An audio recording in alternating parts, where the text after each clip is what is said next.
and welcome to Season 5, Episode 8 of Conservation Conversations with BirdLife South Africa. I'm your host, Christina Hagen, coming to you live from Cape Town. We have over 150 episodes recorded and available on YouTube, so if you miss out because of load shedding or your Tuesday nights have become busy, never fear, you can always catch up later. We are on all major social media channels, and you can use the hashtag Conservation Conversations to let us know what you think about the show. We aim to keep these webinars free for all to learn and enjoy, so if you do enjoy the series and can contribute, no matter how small an amount, please do consider donating. So we have moved away from Quicket as our donation platform, as they've removed the fundraising feature that we were using previously. So you can now donate directly through the BirdLife South Africa webpage at the link on the screen, or you can scan the QR code with your phone to take you directly to that webpage. You can also, of course, EFT BirdLife South Africa directly and use the reference webinars and your name so we can direct your donation. And we're so grateful to those of you who continue to support us. Now, we will be running another donations competition in June. So if you are considering donating, you may want to save up for that and stand a chance of winning the amazing Ultimate Companion to Birding in Southern Africa, which was donated by Peter and Irene Ginn. But tonight, on to our main presentation, we're hearing about one of our most threatened seabirds, the African penguin. So to introduce our speakers, tonight we are joined by Dr. Alistair McInnes, who is a marine ecologist and conservationist, having worked in these fields since 1998. He completed his PhD on the foraging ecology of the African penguin at the Fitzpatrick at the University of Cape Town, and he is currently the Seabird Conservation Program Manager at BirdLife South Africa. And most of his work involves developing solutions to the many threats facing coastal seabirds, including African penguins. Also joining us is Kate Handley. She is an attorney specializing in environmental law and is the co-founder and executive director of the Biodiversity Law Centre, which is a legal non-profit organization that seeks to use the law to protect and restore indigenous species and ecosystems in Southern Africa. Kate established the centre in response to the need for legal non-profit providing advice and to support other organizations and communities seeking to protect biodiversity. And we are very, very grateful that Kate did that and has joined the cause of African penguins. So Kate and Alistair, if you just want to switch on your videos and say hello quickly, we can then get on with the presentations. So Alistair will be presenting first. You can start sharing. So I'm going to start this presentation and go back a bit in time to when African penguins were abundant. In the early 19th century, there were more than 2 million African penguins, and today we have lost more than 99% of that number. But since proper counts were conducted since the 1980s, we've been able to refine that decline, unfortunate decline, more thoroughly, and today we're looking at a situation where this species could be uplisted to critically endangered. So recent work done by Richard Shirley and colleagues have established trends going into the future that qualify for certain criteria and under the IUCN to have them uplisted to critically endangered. And if this is the case by the end of the year, we should know by October this year, this will be the only species of penguin globally that's listed as critically endangered. So it'll be the most threatened species globally, which is extremely unfortunate. We've lost more than 70% of their population since the turn of this century, and the population continues to decline. So why is that? What evidence do we have that shows this, that accounts for this decline? I'm just going to go into some of the factors that we're aware of, especially around prey availability. So we go back to work by Rory Wilson in the 1980s. He did his PhD on African penguins and illuminated us all to the foraging ecology and various aspects of this bird's biology. And one of the interesting hypotheses he had at this stage was around the reliance of African penguins on schooling prey, such as anchovy and sardine. And he was very interested in this. And he was to such an extent that he did an experiment basically to see whether their morphology, so their patterning and coloration, had anything to do with the evolution to forage on these schooling fish, sardine and anchovy. And as you can see here on the right, if you're familiar, most of you are, with African penguins, they have this very prominent, conspicuous patterning, this horseshoe-shaped side pattern stripe on the side. And that's very different to other penguin species like Adelie, chin straps, and others that have these two-tone patterns, more like this sort of figure over here. And this is also a common difference with many dolphin species. And what Rory Wilson tabulated was that many of the striped or conspicuous colored species of dolphins and penguins had a higher proportion of their diet that was actually schooling fish. And he was interested in this question. So what he did was he did an experiment, and he used these little paddles here that basically represented species that had this conspicuous coloration, like African penguins, and species that didn't have this conspicuous coloration, so a more two-toned coloration pattern. And he put them on paddles in a fish tank with a school of anchovy fish, and he rotated them around, and he was interested in how the fish actually behaved to these two different patterns. And what he found was really interesting. The fish didn't respond much to the paddle with the two-tone. They did seem to split up and come back together. But importantly, with this conspicuous coloration, he found that this really disrupted the cohesion of the schooling fish and confused their sensory ability to maintain themselves in the school. And this is really important because fish in schools are much easier to predate on once they've been depolarized from the school than when they are in the school themselves. And this was later validated by animal-borne video cameras that we put out on African penguins off of Stony Point since 2016. And I'll just show you a video here of a really big school of fish with a lot of penguins taking advantage of the school. And if you look carefully, it is quite fast. You'll see that most of the fish that these penguins are targeting are actually fish that are getting depolarized from the school. So I'm just going to play that now. So this is the penguin elevating up into a bait ball.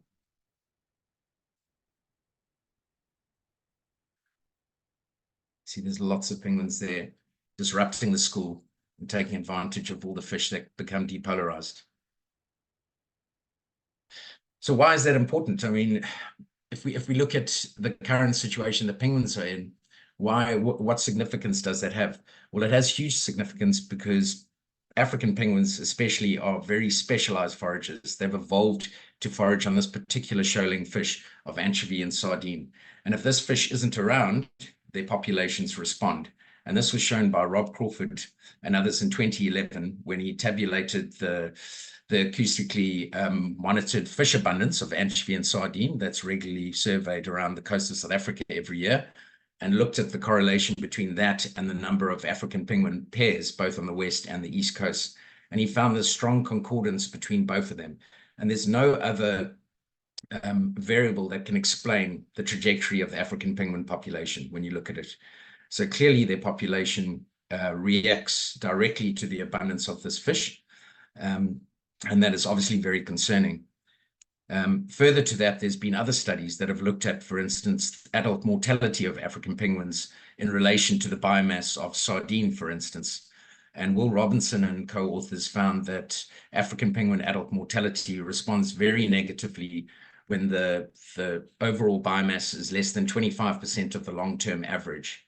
And that's a clear-cut threshold where adult mortality increases. Further to that, there's been studies by Richard Shirley and colleagues who've shown the impacts of sardine biomass on fledgling periods. So that's an indicator of breeding success. And here again, when the sardine biomass is relatively high, the fledgling period is relatively shorter. We've done studies on the impacts of fish abundance from fine-scale fish surveys on the impacts on various foraging performance indicators like trip duration. And similarly, we found a threshold below which trip duration becomes shortened when the fish abundance increases. And similarly, Kate Campbell and colleagues found the same thing around Robben Island.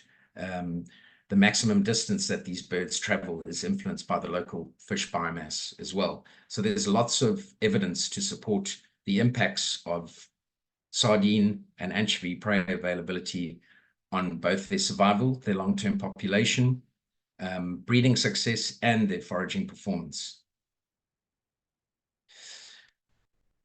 But now we need to talk about competition. So we know that the purse-seine fishing industry is the largest fishery by volume of catch in South Africa and globally.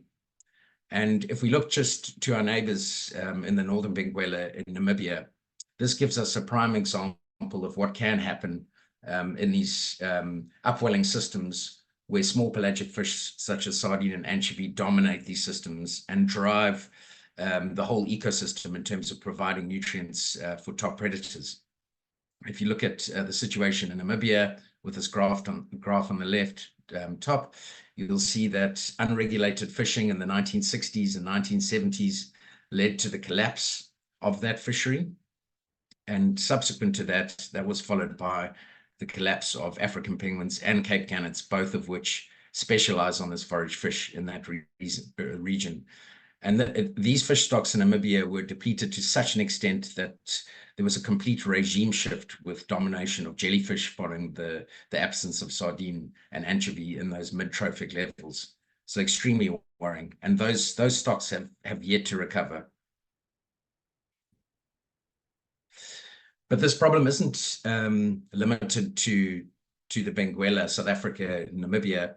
There's been similar incidences of competition with forage fish fisheries further afield. And here's an example of one of the UK waters in the Scottish and North Sea waters of Britain. And this is a graph showing the breeding success of black-legged kittiwags, which have been in trouble. They're currently listed as vulnerable, and they have responded to overfishing of sand eel, which is another forage fish within their foraging ranges. And this is a graph showing the breeding success before the fishery started, and that's the blue line over there. During the fishery, when the sand eel fishery started, so you see breeding success declined. And then after no-take zones were included in 1999, and they're currently still in place and have actually been expanded. And you can see the marked improvement in their breeding success there as well. And some of the good news we heard this year from the UK was that they've now banned sand eel fishing throughout the Scottish and British English North Sea waters. And this is after a long-term advocacy, especially from the Royal Society for the Protection of Birds for over 25 years to get this right. So a big win for sustainable fisheries of the UK this year. So let's go closer to home. So we know that purse-seine fishing of South African waters takes a considerable amount of these mid-trophic level small pelagic fish, especially sardine and anchovy. This raised alarm bells as far back as the 1970s in terms of the potential for this to compete with African penguins and other top predators for prey, especially around their seabird breeding grounds, especially African penguins, who are more limited than flighted birds to a small area around their colony, usually within 30 kilometers.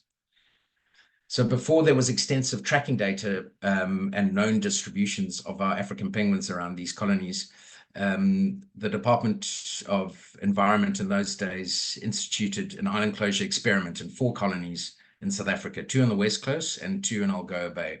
And they alternated these closures on a 3-year rotation in these different regions to control for the natural variability in prey abundance. And the first results of this closure experiment that had a direct link to the population came from Richard Shirley and his colleagues in 2018, which demonstrated a biologically meaningful improvement of these closures to African penguins. And this was despite the limitations of the experimental design. And some of those limitations included the range of the closures. So there were 20 kilometers in all 4 colonies. And this was before we actually had extensive tracking data on where these birds actually went. and also the alternating three-year regimes, because they didn't accord to the biology of the penguin, especially in terms of recruitment of birds back into those colonies. So African penguins typically breed from 3 to 6 years old. So the experiment couldn't determine the full potential of recruitment, and it also didn't measure adult survival and juvenile survival. But despite this, and from what could be measured, and that was particularly breeding success, that translated into a meaningful population improvement. Since that time, BirdLife South Africa and other colleagues around these 6 main colonies around South Africa, so that's Robben Island, Dasson Island on the west coast, Stony Point and Dyer on the south coast, and St. Croix and Bird Islands in Algoa Bay, have done extensive tracking work. And we've looked at this data using BirdLife International best practice methodology to convert these tracks basically into areas that are more preferred to African penguins, areas that are more visited by most of the penguins. And those lines have been used in various debates with fisheries under government for many years now to try and get the smallest but the most preferred areas close to penguins, close to purse-seine fishing, to afford penguins mitigation from resource competition while they're breeding. So last year, an international panel was set up by DFFE, the Department of Forestry, Fisheries and the Environment, to assess the benefits of these closures to African penguins and to resolve the impasse between the fishery sector and the conservation sector on, firstly, the benefits of, based on the science of these closures to African penguins, and also to provide a recommendation on a trade-off mechanism to find a balance of the extent and the length of these closures. And Kate's going to go a bit into that in terms of the processes that led up to this decision. But importantly, in terms of the extent of the island closures, how big should they be around each colony? The panel provided this trade-off mechanism. And basically what they recommended was that we need to look at benefits to penguins in terms of space and what areas they mostly use against the catch loss to the fishing industry, and find a point on that curve where the change in benefits to penguins equals the change in catch losses to the purse-seine fishing industry. And since that report was released, we have done that assessment. Unfortunately, the department did not do that assessment, so the closures that were implemented last year were implemented for the right time period, so for 10 years, with a review after 6 years. So we're happy with that. It accords with the penguin life histories, but the extent of those closures were defaulted to the interim closures that were implemented in 2022. And we were not happy with those closures because they didn't align to this trade-off mechanism and what was known about the movements of African penguins. And these are the current closures that are in place. So just to glance over them, so you've got 6 colonies, 2 in 3 regions, different biogeographic regions, and the little black pepper dots around the insert maps are the location of fishing catches from the last 12 years, sardine and anchovy catches. And if you just take one example, Stony Point and Dyer Island, you can see that the closures that are totally restrictive, those are the solid orange lines to purse-seine fishing, are basically in areas where there has been very little fishing taking place. So we were very unhappy with that decision because we didn't think there was a reasonable balance, and it wasn't based on the recommendations of that international panel. So after we assessed all 6 colonies in terms of the recommended trade-off mechanism provided by the panel, we found that out of all 6 islands, 4 of the current islands, the current closures in place around the 4 of the islands, Robben, Stony Point, Dyer, and St. Croix, have half or less than half of their core or preferred foraging areas protected. So we don't think that these islands especially will have much chance at all of mitigating against resource competition, because not only are you limiting it to the core foraging area, which we think is, should be the minimum protected in many instances, but you're actually protecting even less than half of that. And what also came out of that assessment is that using the trade-off mechanism for all 6 islands, there are better alternative, balanced, available closure options than the ones that were used that are currently in place. And this is a strong part of our argument. And let's just take 2 examples of that. So this is Robben Island. So the map on the left shows all the tracking data. It shows the current closure in place, which is the orange square. And that's currently basically the status quo in terms of protection, because it just represents the marine protected area that was instituted in 2019. The green line there is the core foraging area using the international methodology that we applied, and that affords a lot better protection than the current closure in place. And if we look at the trade-off curves that we've applied for the 2 stocks that are mostly fished in that region, anchovy and sardine, you can see that the current closure in orange here is very low in terms of its penguin utility score. So that's the penguin benefits, but also very low in terms of costs to the industry. So in terms of the balance point, which is this yellow point over here, what closure is more closely aligned to that? It's pretty obvious that this green closure there is way more aligned to this this balance point. And these are the arguments that we're putting forward using a recommended methodology. This is not our methodology. This is a methodology recommended by the panel. So this example is very clear, and so is Stony Point. So Stony Point, probably very familiar for people that are visiting Betty's Bay. I see there's some people from Betty's Bay in the audience. Brings in a lot of revenue to Cape Nature, but also to surrounding communities.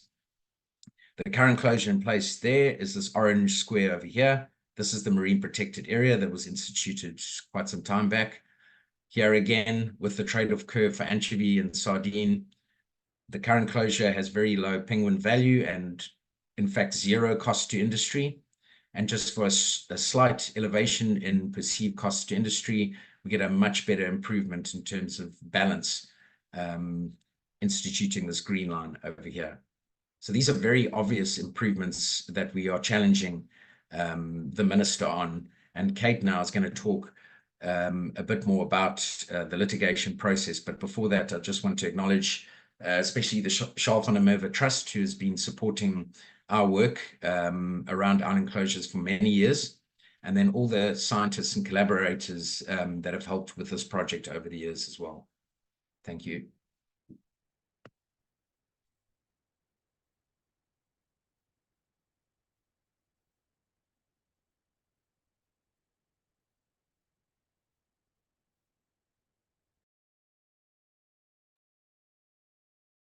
Hi, good evening, everybody. It's really wonderful to be able to be here and discuss this important topic. Thank you so much, Alistair, for really setting the scene in terms of what has been a very interesting case to work on, a true marriage of science and law that has required a lot of collaboration between our team at the Biodiversity Law Centre and the scientists of BirdLife and SANCOB. So I'm very pleased to be able to discuss a little bit about this case this evening. Hopefully it's not too legal and complex and that you enjoy what I have to say. So just a little bit of context, and I mean, Alistair has painted the picture so clearly about the threats facing African penguins and the real dire crisis that we are currently in regarding penguin population numbers. African penguins are Africa's only penguin species. 85% are found in South Africa, and we've seen a significant decline in numbers in the last 3 decades, with the now being qualified to be uplisted to a critically endangered species, which is just one step away from actually being extinct in the wild.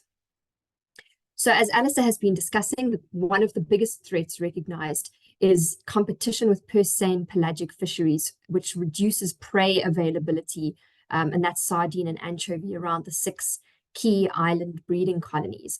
And the thing is that this threat was recognized as far back as 2007, where the government published a policy on the management of seabirds, seals, and shorebirds, which actually contemplated island closures.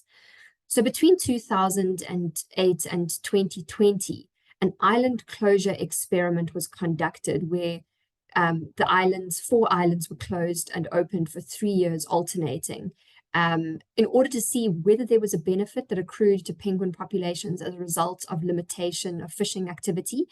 And in 2018, research by Richard Shirley demonstrated that there were positive impacts of island closures on African penguin populations.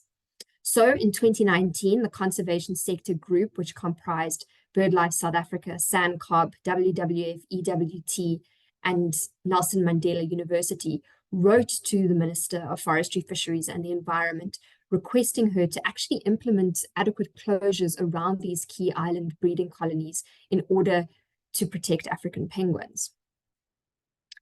So what happens next? There were a series of engagements where the industry, the commercial purse-seine fishery and the conservation sector attempted to find each other in terms of what the extent of these closure delineations should look like. So first up was the Joint Governance Forum, where the branches of Oceans and Coasts and Fisheries Management within the Department of Forestry, Fisheries and the Environment came together and produced a synthesis of all the science pertaining to island closures up until that point. Industry and the conservation sector were offered an opportunity to make representations as to what these closures should look like, but no resolution was found in that process. This led to the extended task team, which was also a process conducted in 2021, where similarly industry and the conservation sector put forward their proposals, and there was no consensus.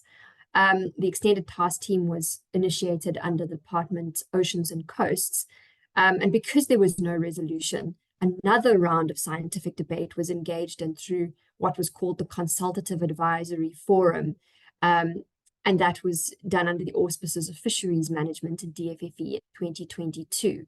And all these processes over this prolonged period between 2019 and 2022, bearing in mind that as far back as 2007, this had been recognized as a threat, there was no agreement between the industry and the conservation sector as to what these closures should actually look like.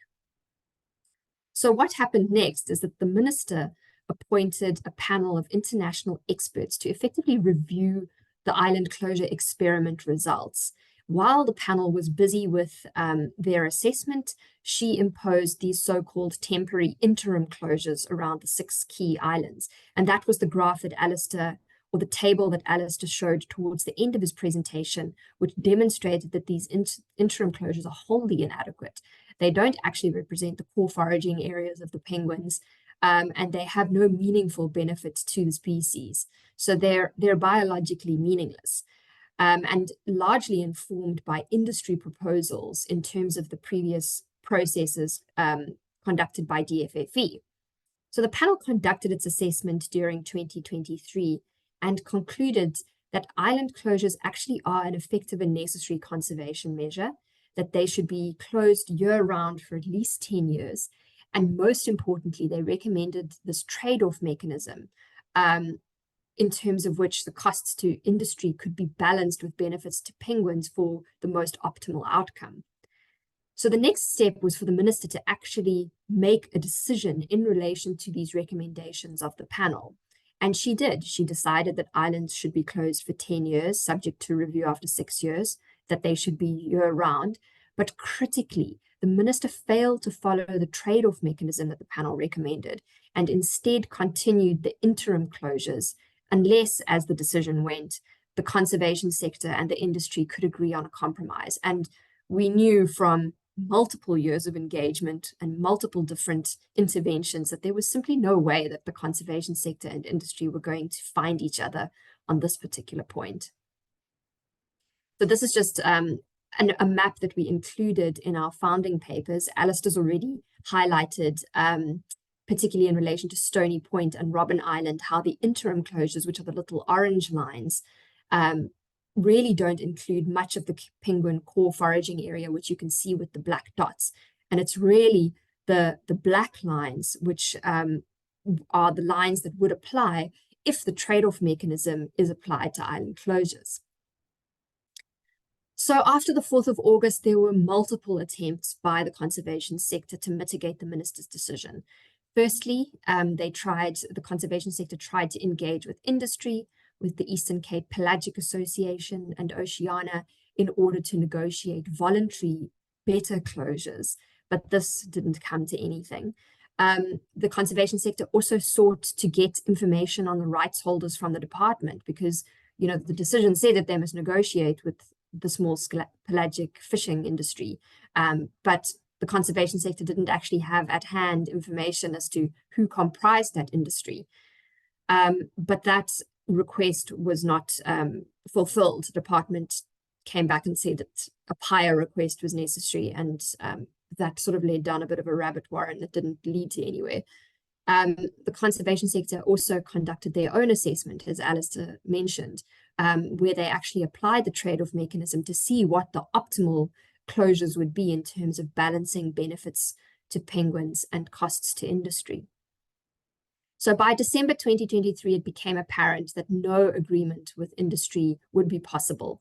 And this meant that the interim closures are in effect permanent because they're going to persist for the entire duration of the minister's decision, which was 10 years, so up until 2033, which is really just a little over a year from the date where penguins are at risk of being functionally extinct in the wild.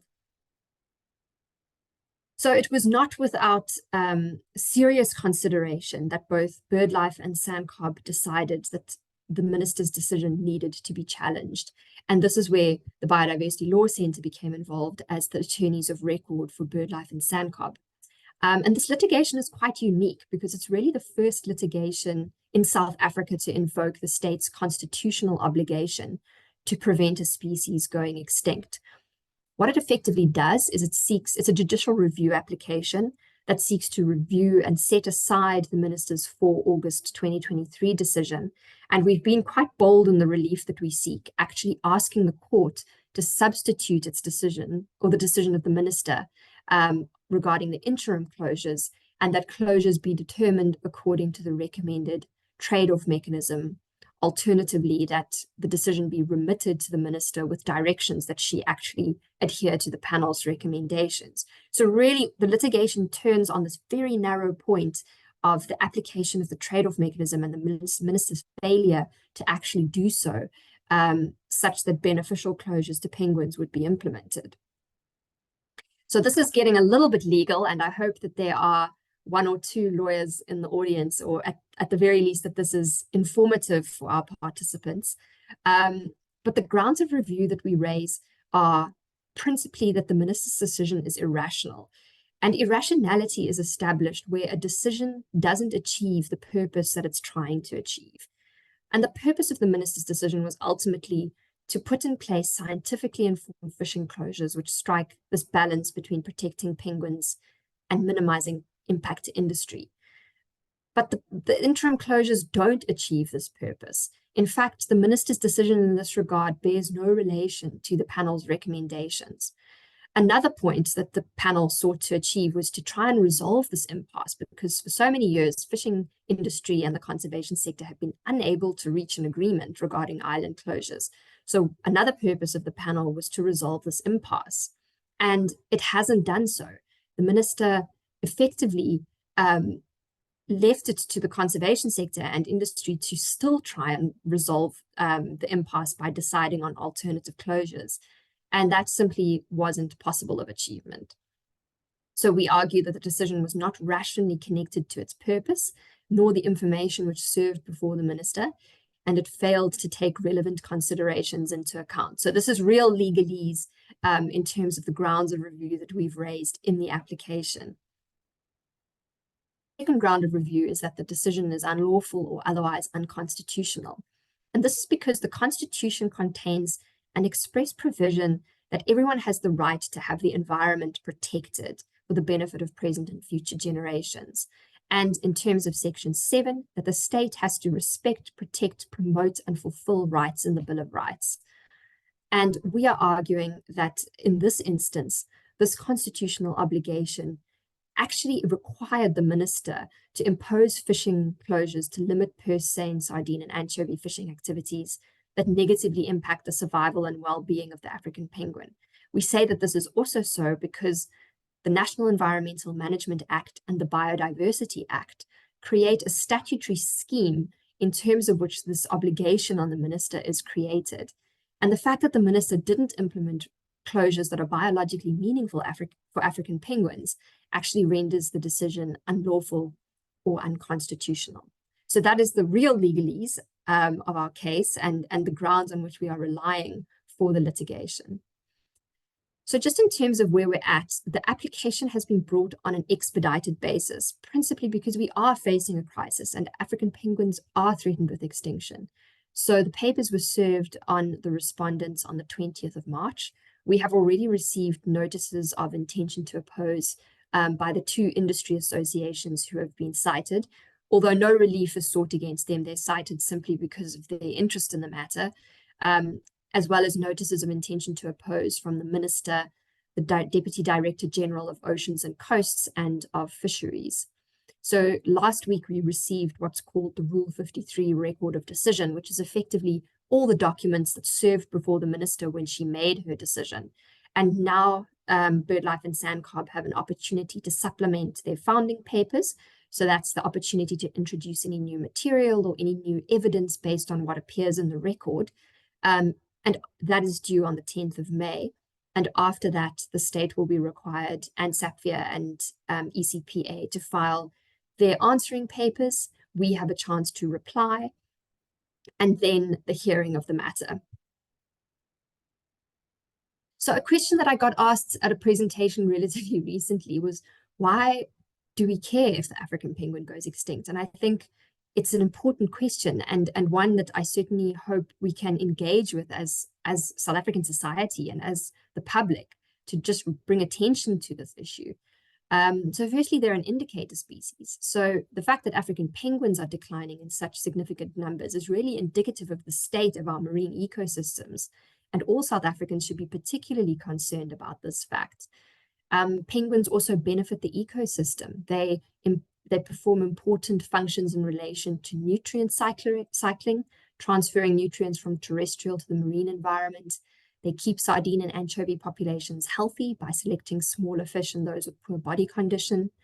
During hunting, they herd shoals of fish to the surface, and this creates opportunities for other seabirds such as gannets to catch the fish.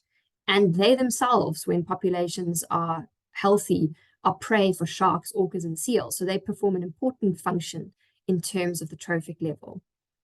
So extinction would have far-reaching implications for the ecosystem as a whole, not to mention the other socioeconomic benefits that arise as a result of our African penguin populations, particularly around the Boulders and Stony Point land-based colonies where people can interact with penguins, and it certainly brings in a lot of tourist revenue. So for multiple reasons, it's important to protect African penguins. And I really hope that we manage to get to court quickly in order to get a result so that we can work towards protecting this iconic species.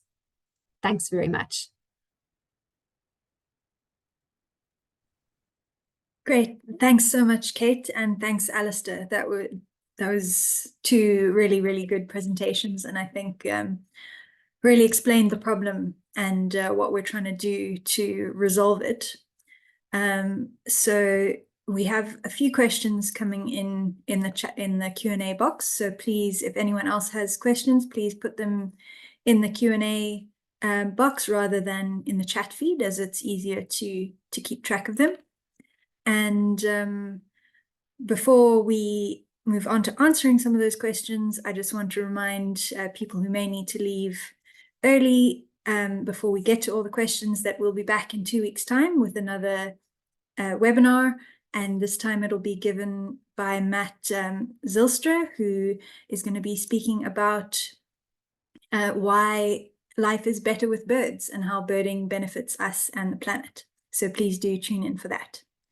Okay, so on to some questions.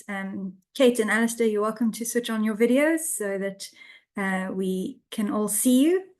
And let's get going.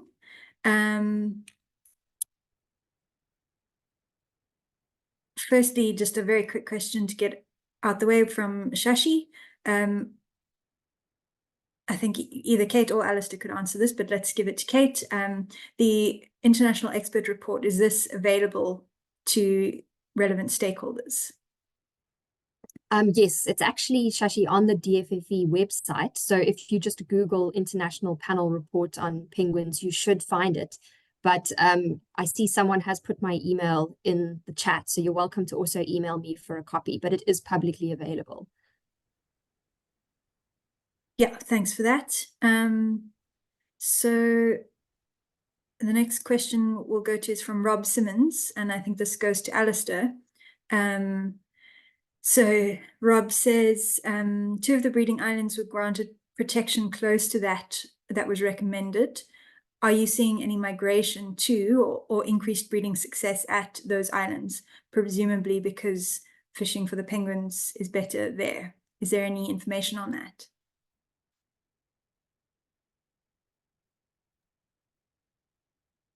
So the only other colonies that could form some sort of control in terms of reduced fishing pressure would be Bird Island and Algoa Bay, Rob, and as you know, probably, and Boulders. So Boulders hasn't had purse-seine fishing in false bay since the 1980s. And interestingly enough, the population of Boulders has been relatively stable since it plateaued out in the early 2000s. So that population only started like Stony Point in the 80s, was only established in the 80s, and it grew up to a plateau of around 1,000 birds. And it's been fluctuating between 1,100 and 800 birds ever since. So that's very different to the other colonies which have fishing pressure. There hasn't been dedicated studies looking into the mechanics around that. The other colony, Bird Island, is open to fishing, but has very little fishing, purse-seine fishing, compared to St. Croix Island. And that's for a number of reasons. It's quite far from the harbour. So the purse-seine fishers from the old Port Elizabeth harbour prefer to go closer to St. Croix Island. And that island is under obviously other pressures like ship-to-ship bunkering, but even before ship-to-ship bunkering, the colony there was declining at a much quicker rate than that of Bird Island. Unfortunately, both those colonies are subject to increased shipping traffic due to ship-to-ship bunkering, so it's probably not the best control now, but certainly Boulders does provide a nice contrast. Yeah, thanks for that. And I think also the closures in their current form haven't been in place long enough for us to see any impacts. So the next question is for Kate, and it's both John Yeld and Pamela Isdell have asked similar questions about the anticipated court date. So John says, do you anticipate the case will be heard in court this year still? And Pamela's also just asking when it might be heard. Yeah, it's a bit of a moving goalpost. We have obviously applied on an expedited basis, and we were quite pleased that we received the record. Ordinarily, or often with state parties, it takes a while to receive the record. So given that happened relatively quickly, we are hopeful that the next steps, the answering papers, are actually also filed in good time. So we're making every effort to get the case before the court this year. But it also depends on the congestion of the court roll in the Pretoria High Court and how many cases are on their list. So we certainly intend to do everything we can to get it heard this year. Great, thanks. And linked to that, there's a question from Eleanor Mary asking if this case will go before the Constitutional Court. So perhaps you can just say a few words about that process of going through the courts. I mean, it's a difficult question. Part of me says I hope so, and part of me says I really hope not. Obviously, we would like this case resolved by the High Court, which will be the court of first instance. We would only get to the Constitutional Court if it was necessary to appeal. So if we receive an unfavorable judgment, or if the respondents receive an unfavorable judgment and either party decides to appeal, it would still have to go to a full bench of the High Court, possibly the Supreme Court of Appeal, and only then the Constitutional Court. So we still have quite a way to go before we get there. But I say there's a part of me that would like to see that happen, because having a really strong precedent from the Constitutional Court would mean a lot for the conservation sector as a whole. But we obviously want the best outcome possible as soon as possible to protect African penguins. So for that reason, I say I hope we don't land up there. Yeah, absolutely. So I'm just looking for the next question. There it is. A question from Nandi, who I think is representing Earth News 365. So this is for Alistair. So Nandi's asking why the interim closed areas are bad for penguins versus the ones suggested by the methodology of BirdLife South Africa and SANCOB and our partners. Thanks, Nandi. Yeah, that's a good question, and that's basically the crux of what we're challenging. So the interim closures, unfortunately, were a mixture of, as Kate mentioned, previously proposed closures that mostly benefited industry. So they weren't balanced in terms of benefits to African penguins, and most of them don't even protect half of the preferred foraging areas of African penguins. So it's very unlikely that they're going to have any impact on reducing competition with fisheries. And we've seen that with the island closure experiment, which had 20-kilometer closures around 4 colonies. St. Croix birds go a lot further than birds do at other colonies, up to 30 kilometers. And we saw that effect from the paper that Lauren Pitcher Group published some time back of the inadequacy of the 20-kilometer closure at that time. So for St. Croix Island now, for instance, that closure is actually less than the 20-kilometer. So it's very unlikely to afford penguins protection from resource competition. Thanks, Alistair. And related to that, Sven asks whether the sardines and anchovies, whether they don't migrate through the identified protection zones, and goes on to say, of course, any protection is welcome, but in order to provide a reliable food source, the extent of the fishery in total needs to be reduced for the benefit of all biodiversity. Do you have any comment or response to that, Alistair? Yeah, that's a really important question, Sven.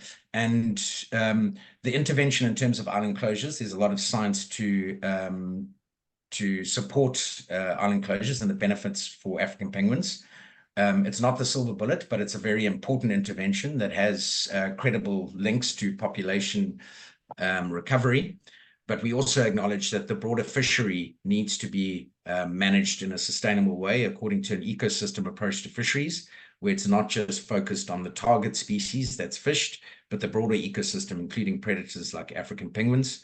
And coincidentally, one of the recommendations from the International Panel for Future Research was a review of the harvest control rules. So those are the rules that determine the catches for sardine and anchovy be reviewed to see if they're aligned to an ecosystem approach to fisheries and African penguins more generally. So yes, we do need to do both. We need to protect these areas where penguins concentrate during the breeding season, but we also need to make sure that the management of these fish stocks is sustainable, and we don't end up in a situation like Namibia in the 1970s and 80s where the whole stock crashed. Yeah, absolutely. Thanks, Alistair. And then, Kate, there's a question from Lynette, and I'm hoping you can answer this because I know you've been involved in the ship-to-ship bunkering as well. So Lynette is asking whether the ship-to-ship bunkering can be stopped. She's seen 20 large ships in the bay waiting to be refueled. So perhaps you can just say a few words about that process. Thank you, Lynette. And it's an important but difficult question. I mean, theoretically, I think that bunkering isn't happening at the moment because there's certain vessels have been impounded by SARS, and there's a dispute around customs and excise which needs to be resolved. And I think there is some pending litigation about that. But there doesn't seem to be appetite on the government's behalf to actually stop ship-to-ship bunkering altogether. We have written to the minister invoking powers under the Biodiversity Act to actually restrict activities that threaten a threatened species, being the African penguin, but the minister hasn't engaged positively with our request at all. The difficulty is that all these bunkering operators operate in terms of licenses that they've been granted. So really, if one were to stop bunkering, you would need to legally challenge the licenses in terms of which they're permitted to act. And it comes down to quite a complex legal question about when you can actually challenge administrative decisions like the granting of licenses. But it's quite tricky, and you generally have to do it within a prescribed time period. which has long since passed. Many of these licenses were granted in 2016. So it potentially needs a lot more advocacy and a lot more public awareness in order to build a groundswell where you could possibly bring a kind of legal case against ship-to-ship bunkering. But it's not an easy thing to stop, especially because there are socioeconomic arguments purportedly in favor of bunkering, although I haven't yet myself quite understood the economics behind it. But yeah, it's not an easy thing to stop. Yeah, thanks for that. And yeah, thanks for everything the BLC is doing to assist with the ship-to-ship bunkering as well. Chad is asking, and I think this can go to Alistair, if the City of Cape Town is involved in any capacity, as they have a vested interest, especially where tourism is concerned. Perhaps, Alistair, you can just chat about the kind of collaborative approach and the stakeholder engagement that we've gone through. Yeah, sure, Chad. So yeah, the City of Cape Town has invested a lot of resources in managing African penguin breeding sites, especially those outside of South African national parks, because they don't just breed in the Boulders colony, they breed outside of them as well. So they're doing a lot to limit land-based threats to those African penguins. In terms of the island closures, not so much, because False Bay has been restricted from purse-seine fishing since the 1980s. I'm not sure why it was restricted. It could have been because of the Navy or other reasons, but there hasn't been purse-seine fishing in False Bay. So that's not the biggest concern for that colony. For that colony, bigger concerns are things like noise pollution from the Navy blasting, which hopefully will be sorted out quite soon, and land-based threats to the birds at their nests. So they are doing a lot of work in that respect, both Sandparks and the City of Cape Town. So the colony-based threats are being dealt with quite effectively, I think, despite all the challenges. Yeah. Thanks, Alistair. So Kate, another question from Rob Simmons for you. Have any other conservation-related disputes like this gone to the law courts, and what were the outcomes of those?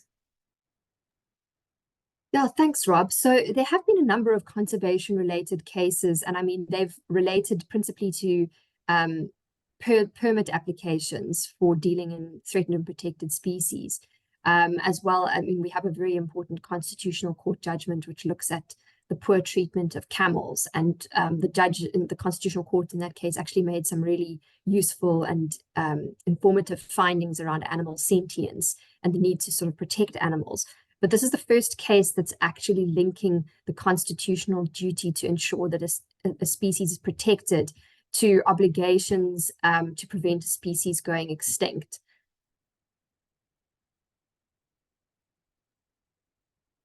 Thanks for that, Kate. Yeah, it is, as you mentioned, precedent setting. So let's hope we can get this one right.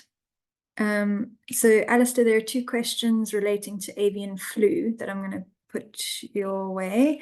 So Michael Potts says, firstly, thanks for two excellent presentations. And has avian flu had an impact on penguin numbers? And if so, could this be an issue at Boulders and other population areas? i.e., could this strengthen the case for the need to ensure that all penguin populations are maximized? And Nandi also asks, kind of in relation to the outbreak that's happening in Antarctica with bird flu, and is there a concern that this might spread to African penguins? So perhaps you can address those kind of together. Sure. Yeah, I can attempt to reply to them. And Christina, you're probably more aware of avian flu than I am. But avian flu has hit African penguins in various forms, variants. The impacts have actually been higher in other species like swift terns, greater crested terns. For African penguins, the biggest impact was, I think it was Halifax Island in Namibia. But these issues around disease are very concerning, especially like Nandi mentioned, in areas outside of South Africa on bird populations. Fortunately, it hasn't hit us as hard as those areas, but it's something we need to be seriously concerned about. And as is it Mike Potts mentioned, how does that relate to the need to, reinforce the protection of these colonies? And that's absolutely correct. None of these things are mutually exclusive. When the populations drop to levels like they are now, they become more susceptible to these random types of impacts like disease, oiling, any other impacts that can kill many birds in one instance. If we don't have big populations to defend against those random threats, then it's likely that colonies will go extinct. And that has, in fact, happened. So, very good point on the need to reinforce these populations by especially making sure they have adequate access to their prey and that they can reproduce and increase their population. Yeah, absolutely. Thanks, Alistair. And then another one for you, Al. Gary Cookamore has asked whether climate change will impact the core foraging areas of the penguins. Do we have a good answer for that? That's a tricky one, but also, interesting one. So climate change impacts are probably best looked at when you look at how it would impact their prey supplies, because African penguins are specialized foragers. How could climate change impact the availability and the distribution of sardine and anchovy? So we've already seen a shift of both those fish distributions more eastward since the 1990s, and that has corresponded to a movement in the distribution of many predators as well. At a very fine scale around their colonies. The colonies can only exist if there is adequate prey, firstly. So if climate change impacts are to such an extreme that, for instance, the upwelling systems change and there just isn't that prey anymore, then that would be very concerning. But if the prey is still around, they might shift here and there, but generally we have quite a good idea about the core foraging areas now because they're based on information over many years when the environment has varied from year to year. So the core foraging areas we use now are the balanced areas that are mostly used over up to 15 years in some instances for most colonies. Yeah, thanks for that. Kate, another question from Gary. I don't know if you will be able to answer this one, but so Gary asked, in the Shell case, as he understands it, the court was unwilling to rule on the science. So the Shell case was around the impact of seismic surveys on the environment. So the court was unwilling to rule on the science of the seismic impacts and climate change impacts, which were the substantive aspects, and referred to procedural aspects. Do you think there's a risk of that happening in this case? An excellent question. Thank you, Gary. I think just first off, it's perhaps useful to distinguish between the two Shell cases that actually came before the courts. I mean, the first one related to an interdict to prevent the seismic surveys from happening in December 2021. And in that case, the court actually did venture into the substance by ruling that there was a threat of imminent harm that would happen to the marine environment if the seismic survey was to go ahead. And it was the second case, which was the review component of the application, where effectively the communities had argued that they hadn't been properly consulted when the exploration right was granted. And it was that procedural element that actually the court found was deficient and assisted in winning that particular case. So, Gary, you are right, but the difference in this case is that specifically in relation to our argument on unlawfulness, if the court finds that the minister acted in an unlawful way, it would necessarily have to engage with the content of the constitutional right and the content of the statutory scheme. And even just having a judgment which links protection of the environment to preventing a species going extinct, that would be a definite win. So I think that the question is slightly different because in this case, we're not making any arguments relating to inadequate public participation. And I mean, you highlight a really important point because so much of our environmental jurisprudence actually hinges on procedural irregularity. But we're not arguing that in this case. We're arguing principally irrationality and secondly, unlawfulness. So we're really hoping, I mean, it's always difficult to see what arguments a court will or a judge will find that they want to latch onto, but we've made different arguments, so we hope for a different and more substantive result. Great. Yeah, thanks for that answer. It has gone 8 o'clock, so I just want to check with both of you if, and we still have quite a few questions left. I don't know if we'll get through all of them today, but are you both happy to stay on for another few minutes just to get through some more questions? Great. Sure. Thanks. Yeah, we still have quite a few attendees with us, so we can keep going. So I'm going to take the heat off both of you for a second. Mike Bridgeford has asked a question to me around the work that I'm doing in the De Hoop Nature Reserve to try and establish a new breeding colony. And he asks if I'm going to elaborate on some recent bad news from that colony. We have had some breeding penguins there. Last year, there were 4 breeding pairs and raising 6 chicks. But unfortunately, this year, a honey badger managed to get through the fence that we put up to try and protect the penguins from terrestrial predators.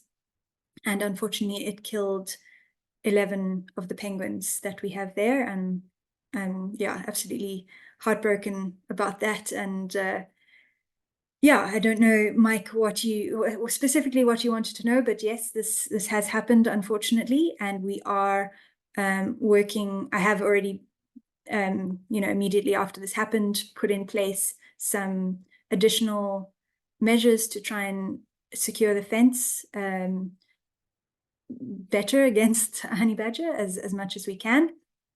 And I am looking into kind of longer term solutions to try and make sure that we have a truly protected colony area for the penguins. But there have still been some penguins around. They sort of in 1s and 2s.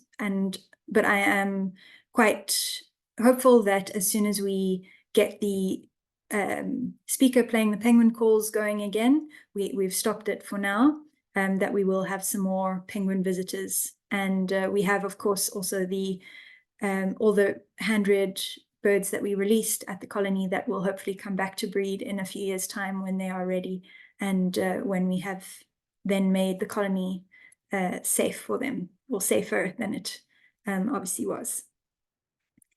Okay, so back to you, Alistair. And I don't know if you will be able to answer this. I don't really have a good answer to it. Andrew Argent asks whether you have any idea of the quantum of fish taken by the penguins versus the fishermen.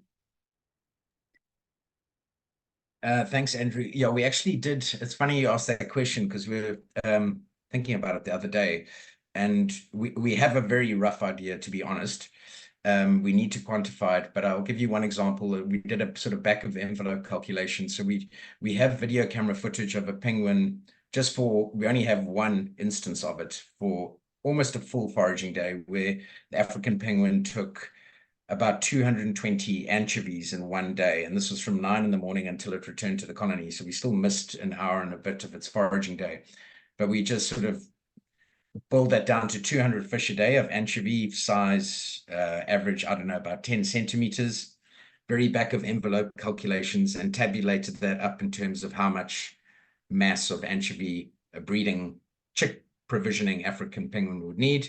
And then we looked at all the catches, the catch data of the purse-seine fisheries, and translated that into the average catch taken by a purse-seine fishery. So we used the median catch taken by purse-seine fishery and wanted to know how many penguin prey days that catch constituted. And it worked out to approximately 6,000 birds in terms of their daily requirements of fish on the average catch taken. When we go to the maximum catch taken, we're looking at, yeah, more than the whole population of African penguins in their requirements in one day. So it's huge. Yeah, it's really big, the number of fish that take in one catch. And it does vary depending on the size of the vessel and the technique that they use. But it's certainly a considerable amount, yeah. Yeah, thanks for that, Alistair. It is, yeah, quite difficult to imagine the quantities of fish involved. So going back to Rob Simmons asking whether we are also targeting the benefits to the fishing industry in closing off some of these islands, whether that has a benefit to the kind of fish population as a whole and the overall sustainability of the fishery. I don't know who wants to take that, maybe Alistair. So if I've got the question right, like other marine protected areas that protect more sedentary fish stocks like reef fish and those sort of things, there's well-determined benefits in terms of them bolstering the population for the fish, both within and outside the marine protected area. So benefits to penguins. In terms of small pelagic fish, they move through the system. So unless those closures are on spawning grounds or things like that, which they may be, there could be additional benefits to the stock overall. But if we're wanting to improve the stocks for the fisheries and for top predators in the long term, we need to manage those stocks sustainably for the long term. And currently, that is one of the recommendations of the panel in terms of future research, is to actually review the sustainability of the harvest control rules. So the other thing that's quite important is that we've been just talking about the purse-seine fishery here, but there are lots of small-scale fishes, artisanal and small-scale commercial fishes that target lionfish like keelback, snook, yellowtail, cob, and those fish, a lot of them feed on sardine and anchovy. So these closures that we're proposing could well benefit small-scale fishes, which target fish that are eating the same things that penguins are eating. So yeah, the benefits could be complicated, but it's something we'd need to measure. Yeah, absolutely. So Irene Rose asked a question, I think also for Alistair, sorry, whether has plastic pollution affected the sardines and anchovy populations? Has it affected the penguin populations? And are there any other pollutants affecting the prey or the penguins? Not as far as I'm aware. So the sardine and anchovy are planktivorous. So anchovies are eating more zooplankton. Sardines are more filter feeders, feeding phytoplankton. So I could be wrong, but I don't expect the phytoplankton to accumulate plastic. But maybe they can. I'm not sure. But while they filter feeding, they could definitely ingest microplastics, and that could then be ingested by African penguins. But I haven't heard of accumulation of plastics as a problem for African penguins. It's more of a problem for seabirds that are surface feeding, like shearwaters that ingest bigger pieces, and that prevents them from, that has a direct impact on their digestive capabilities. Having said that, I'm not sure of how much has been done in terms of examining the guts of anchovy and sardine for particle microplastics. So that could be an interesting study if it hasn't been done already. Yeah, so not sure. Yeah, I would be surprised if they aren't affected by microplastic, given that they've found, microplastics everywhere in sort of any environment or any animal that they've looked into. But as to the impacts of those microplastics, it's so hard to tell. So Chris asks how are the current rectangular protection zones defined, and how could the proposed protection zones be defined to ensure limits that can be respected and easily managed? I'm assuming that this is referring to the sort of rounded outlines of the ones that we have proposed, although I think we have gone for rectangular where we can. I don't know, Alistair or Kate, who wants to take this one? I'm happy to take this again. Thanks. So yes, it is an important point in terms of navigation. So the purse-seine fishes do a rectangular closure, especially aligned to a certain degree of latitude, longitude, is definitely easier to navigate than a rounded closure, but that doesn't preclude putting rectangular closures around important areas, and which have been done before. So the final implementation of closures should firstly include those important areas, and then as a secondary measure, you should look at navigation.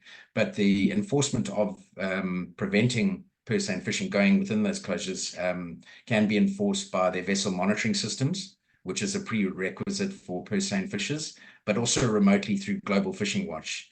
So there are two mechanisms to monitor compliance, basically, in terms of avoiding those areas. Yeah, thanks for that.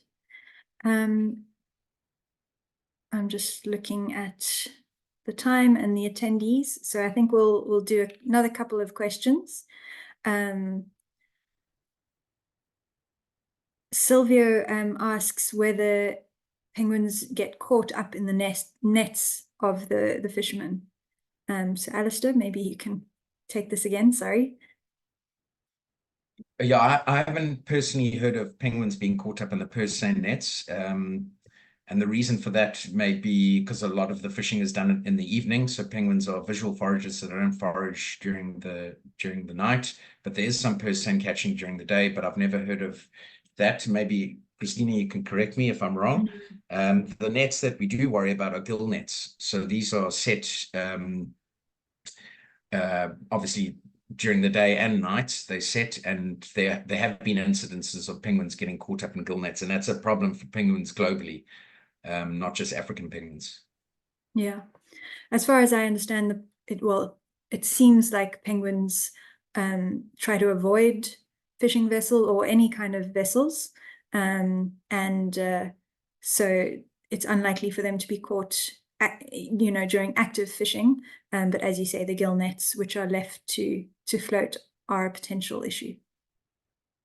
I will just quickly answer two questions from Ali Mutu, asking about kind of the distribution of penguins along the sort of Durban, KZN coastline. So there are no colonies beyond Port Elizabeth. So that's the kind of extent of their breeding range. And I think they do occasionally go up into KZN waters, especially following the sardine run, but that's not a sort of common area for penguins to be found. Okay, so we have 3 more questions left, so I think we'll try and get through them, if you don't mind. So first, and I think we've probably touched on it, Penelope asks whether we're using, well, says, I hope you're using resource economic principles in your arguments as well. Kate, I don't know if you want to touch on that, whether we've included that in our legal papers. Yes, sure.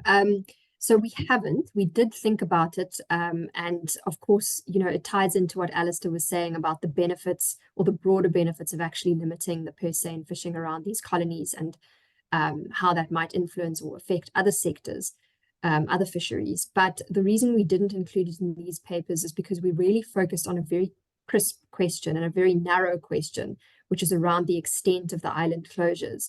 It's not to say we won't bring these arguments. I think a lot depends on what we receive in terms of answering affidavits and the arguments raised by the other side. So it's something that is on our minds. We just haven't included it because, as I say, we're dealing with something very specific in this instance. Great, thanks for that. And again, Nagreta, I'm sorry if I'm mispronouncing your name, but the question is, have we looked at joining hands with fisheries into looking at a type of fish farming and sharing the crop? Is this even possible with sardines, etc.? Alistair, perhaps you can field that one. So yeah, this question's come up a couple of times over the years, and the answer in a nutshell is no, given the biology, the ecology of sardine and anchovy being planktivorous. So it's very hard to simulate a planktivorous environment, and especially given their huge ranges and their movements between their spawning grounds and their nursery grounds and that sort of thing. So for finfish, it's a different story. So you can get offshore fish farms for things like salmon. That's been well tried and tested, but for small pelagic fish that are lower down in the trophic chain, yeah, nothing that I know of has been done for that. Yeah, that yeah, I'd concur with that. It is an attractive idea, but I think unfortunately the biology of the species just don't allow for that. Then, oh, I see another question has just popped in from Ross, asking if there's any international examples of a public boycott on consumption of a fish species that has been effective. Most boycotts seem to focus on seals and whales. Kate, I don't know if you're aware of anything in your reviews of the topics. Yeah, that's an interesting question, but I'm afraid I can't think offhand of any examples. I mean, advocacy and public boycotts would certainly be effective in this case if we could stop the eating of sardine. But it's a difficult and nuanced question in South Africa, given the sort of human dependence on sardines, even though I'm aware that not many of them are South African that are on our shelves. But it might be a difficult boycott. But Alistair, maybe you know of some examples of a public boycott on a fish species. Yeah, like I'm not aware of a complete boycott. I mean, there are marketing incentive schemes to minimize consumption of non-sustainable fish, like the MSC processes and that sort of thing. But yeah, that's not a complete boycott. Yeah, it's a really interesting question, and I'm not sure if there is an example globally. There might well be. I'm not sure. Yeah, I also don't know. And I think, as Kate says, it is tricky in the South African context, given that sardine can be an important sort of low cost protein source for people, and also that most of the anchovy goes to fish meal and fish oil, so it's not actually for human consumption, and so it kind of gets lost in the chain of food production. It's hard to know where exactly it's going. Okay, so we get on to the last question, which I will answer, but I think Alistair, if you want to weigh in as well, you're welcome to. So Antonio asks, given the small size of relatively recently established mainland populations, has there been any examination of the possibility of artificial floating islands, which could tie into climate-related southward and eastward movement of prey species? I ask this given the highly restricted number of islands on our southern and eastern coastline. And that is a very good point. We are very restricted in the number of islands, which is why I started trying to establish new mainland colony. And we are looking into whether it would be feasible to create or build new islands somehow. It's not going to be a simple process, and I don't think we've kind of come down on an answer of whether it will or won't be feasible. Unfortunately, the South African coastline is very dynamic and rough, and putting in any kind of artificial structure is always going to be very, very difficult and very expensive. But it is something that has been brought up many times, and we are kind of looking into.